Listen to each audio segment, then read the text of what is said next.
ಸಿನ್ನಬಾರ್ ಎಂಬುದು ಯಾವ ಲೋಹದ ಅದಿರು ಆಗಿದೆ? ಪಾದರಸ.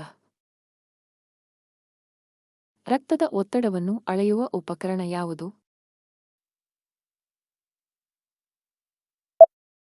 ಸ್ಪಿಗ್ಮೋಮನೋಮೀಟರ್. ಭಾರತದಲ್ಲಿ ಅತಿ ಹೆಚ್ಚು ಭತ್ತ ಬೆಳೆಯುವ ರಾಜ್ಯ ಯಾವುದು? ಪಶ್ಚಿಮ ಬಂಗಾಳ. ಕೇರಳ ರಾಜ್ಯ ರೂಪುಗೊಂಡ ವರ್ಷ ಯಾವುದು? 1956. ಕರ್ನಾಟಕ ರಾಜ್ಯದ ವಿಸ್ತೀರ್ಣ ಎಷ್ಟು?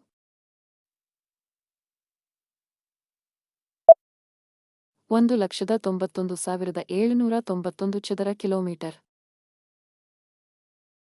ರೋಲಿಂಗ್ ಯೋಜನೆ ಎಂಬ ವಾರ್ಷಿಕ ಯೋಜನೆಯನ್ನು ಯಾವ ಪ್ರಧಾನಿ ಜಾರಿಗೆ ತಂದರು?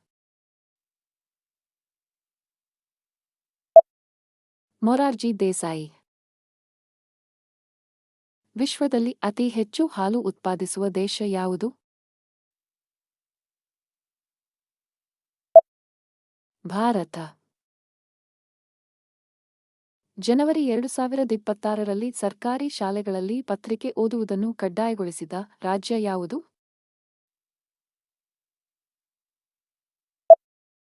ರಾಜಸ್ಥಾನ. ಉತ್ತರ ಪ್ರದೇಶ ರಾಜ್ಯ ಯಾವಾಗ ಸರ್ಕಾರಿ ಶಾಲೆಗಳಲ್ಲಿ ಪತ್ರಿಕೆ ಓದುವುದನ್ನು ಕಡ್ಡಾಯಗೊಳಿಸಿತು?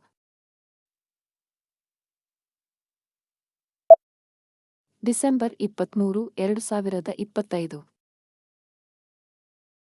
ಭಾರತದ ನಕ್ಷೆ ಶಾಸ್ತ್ರದ ಇತಿಹಾಸದ ಬಗ್ಗೆ ಭೌಮ ಚಾಪಂ ಪುಸ್ತಕವನ್ನು ಬರೆದವರು ಯಾರು?